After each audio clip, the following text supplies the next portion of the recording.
Bondadoso Dios, Padre eterno, gracias te damos, Señor. Nuestro corazón está lleno de alegría, de paz, de gozo, por tu presencia en nuestras vidas, Señor. Cuán grande y maravilloso eres. Por eso tu pueblo se presenta este día para reconocer, Señor, tu señorío, para darte gracias, para honrarte, para alabar y bendecir tu nombre. Oh precioso Jesucristo, nuestro Rey, nuestro Salvador. A ti es la gloria, Señor.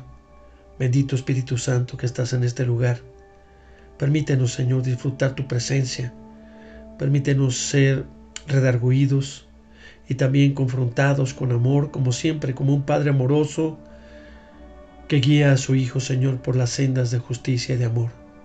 Permítenos estar atentos a tu voz y ser transformados conforme a tus propósitos. Te lo pedimos en el precioso nombre de Jesucristo. Amén y amén. Pues, amada familia, vamos a iniciar el tema de hoy. Eran como ovejas que no tenían pastor. Vamos a basarnos en el Evangelio de Marcos 6, 30 al 44. Dice la Escritura: Entonces los apóstoles se juntaron con Jesús y le contaron todo lo que había hecho y lo que habían enseñado. Él les dijo: Venid vosotros aparte a un lugar desierto y descansar un poco, porque eran muchos los que iban y venían, de manera que ni aún tenían tiempo para comer. Y se fueron solos en una barca a un lugar desierto. Pero muchos los vieron ir y le reconocieron. Y muchos fueron allá a pie desde las ciudades y llegaron antes que ellos y se juntaron a él. Y salió Jesús y vio una gran multitud y tuvo compasión de ellos, porque eran como ovejas que no tenían pastor, y comenzó a enseñarles muchas cosas. Cuando ya era muy avanzada la hora, sus discípulos se acercaron a él diciendo: El lugar es desierto y la hora ya muy avanzada. Despídelos para que vayan a los campos y aldeas de alrededor y compren pan, pues no tienen qué comer. Respondiéndole él, les dijo: Dadles vosotros de comer. Ellos le dijeron: Que vayamos y compremos pan por 200 denarios y les demos de comer. Él les dijo: ¿Cuántos panes tenéis? Id y vedlo. Y al saberlo dijeron: 5 y 2 peces. Y les mandó que hiciesen recostar a todos los grupos sobre la hierba verde, y se recostaron por grupos de 100 en 100 y de 50 en 50. Entonces tomó los 5 peces y los 5 panes y los 2 peces, y levantando los ojos al cielo, bendijo y partió los panes y dio a sus discípulos para que os pusiesen delante, y repartió los 2 peces entre todos, y comieron todos y se saciaron, y recogieron de los pedazos 12 cestas llenas, y de lo que sobró de los peces, y los que comieron eran 5,000 hombres. Bueno, pues Jesús tenía que cumplir una misión. El corazón de Jesús se supo lastimado, familia, desde el momento que dejó al Padre para cumplir su misión aquí en la tierra. Pero la fuerza de su ministerio fue el amor y la compasión que vivió durante todo su caminar pastoral.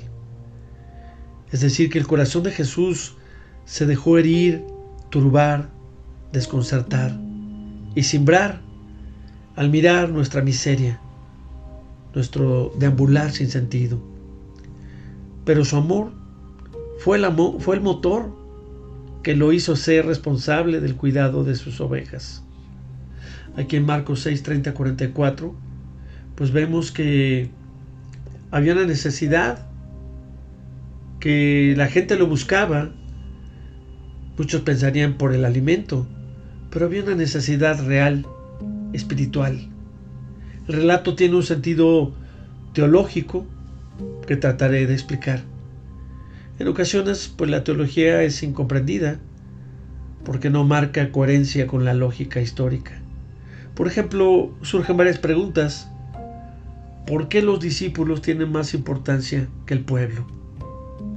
También, ¿por qué Jesús se compadece de las multitudes y los ve como ovejas sin pastor? Otra pregunta interesante es, ¿qué hacen 5,000 hombres en la escena? ¿Por qué los recuesta sobre la hierba verde? ¿Por qué la multiplicación de los panes tiene un sentido también de Santa Cena del Señor? Jesús trata de explicar a sus discípulos que se cuiden de personajes como el de Herodes, que aparentan estar de acuerdo con el Evangelio, pero que se dejan dominar por intereses personales. La tradición se quedó atrás, así que pues debe de surgir algo nuevo.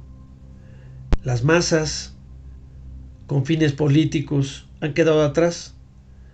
Ahora surge una nueva comunidad que debe de anunciar los valores del reino. Por eso Jesús los aparta. Hay una palabra en griego que es idián. Idián significa apartar. ¿Y los aparta para qué? Para descansar y pensar en el nuevo plan del Padre. Recordemos lo que dijimos, que Jesús envió a predicar a los 12. Su misión que era predicar, es decir, proclamar la buena nueva con categorías nuevas. Enseñar significa adoctrinar a las personas con categorías del Antiguo Testamento. Recuerde que no se puede colocar paño nuevo en vestido viejo o vino nuevo en odres viejos. No obstante, los discípulos regresan y le cuentan que habían enseñado, ungido y sanado a muchas personas. Pero en este sentido, pues la palabra apartar significa incomprensión, hostilidad u oposición para hacer el mensaje de Jesús o de su persona. Así que corren el riesgo de malinterpretar el propósito de la misión de Jesús. ¿Qué es lo que pretende Jesús? Jesús quiere corregirlos y encaminarlos hacia la comprensión de su misión y dejar atrás los mesianismos. Esto lo notamos cuando Marcos dice: eran muchos los que iban y venían. Estos muchos estaban entusiasmados en el Mesías. ¿Por qué? Porque esperaban de él una transformación social, económica y política. Recordemos que la sociedad estaba dividida y cada vez más buscaban soluciones al problema del momento. Unos pues se aislaban y vivían de manera independiente. Otros confiaban en las armas, por lo cual formaban grupos guerrilleros. Pero ¿qué pasa? Que Jesús viene a transformar, porque Jesús viene a ofrecer otra alternativa. ¿Cuál es? Pues practica la justicia, el amor y la comprensión. Jesús busca la unidad y la organización del pueblo. Mire, la causa del reino consume el tiempo del Señor. Él es quien enseña. Los apóstoles, pues honestamente no lo entendían, que a veces se comportaban de manera torpe. Los herodianos y fariseos, usted sabe, son grupos antagónicos. Se unen y conspiran para querer aniquilar a Jesús, para borrarlo del mapa. Su familia también lo busca para detenerlo, porque creen que honestamente se ha vuelto loco. Si la enseñanza de los apóstoles, recuerde usted que apóstol es enviado, ha sido aceptada con entusiasmo, porque creen al fin que ha llegado la liberación política. La enseñanza de Jesús, honestamente, es rechazada. Por eso es que Jesús aleja a sus discípulos de las masas, porque al recibir una enseñanza equivocada pueden caer en la confusión.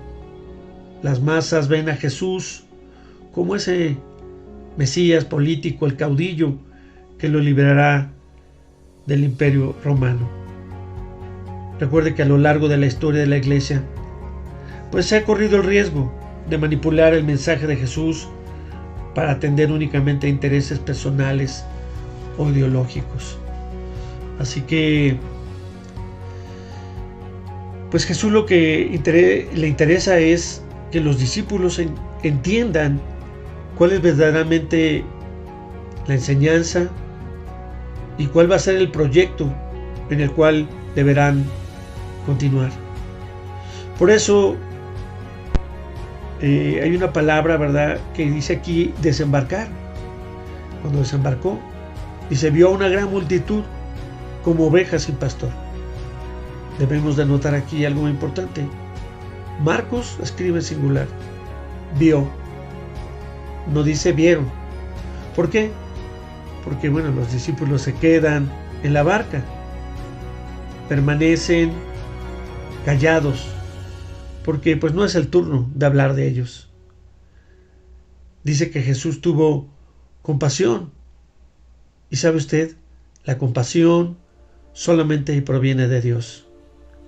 Esto es lo que deberán aprender los discípulos para ser los canales de la compasión de Dios y no de ideologías políticas de los activistas sociales. Así que tenemos hoy la misma misión: entender y transmitir esa compasión que solamente proviene de Dios. ¿Cuál es el ministerio pastoral de Jesús? Jesús enseña.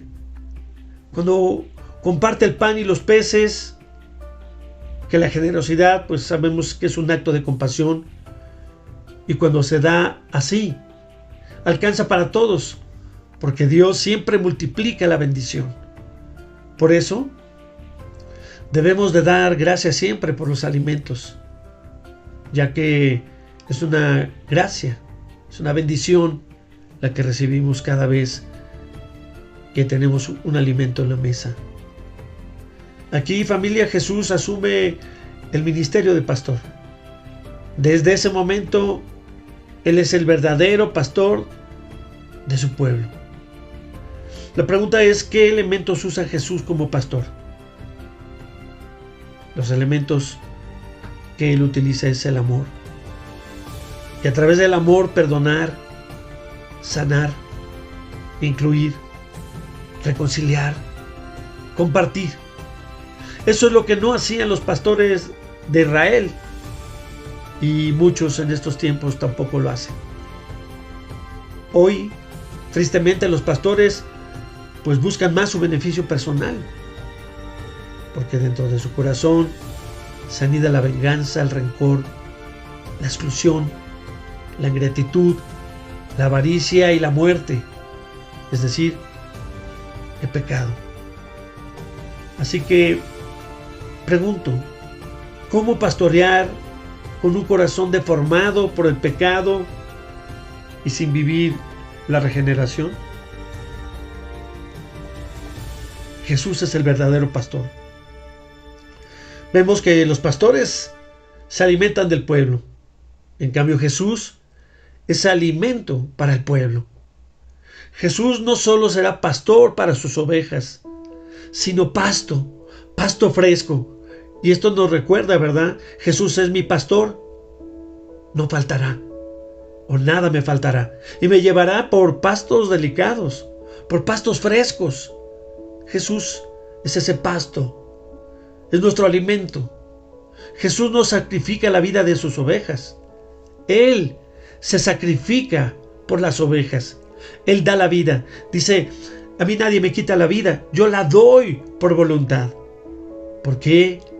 Porque Jesús es vida y vida plena para sus ovejas.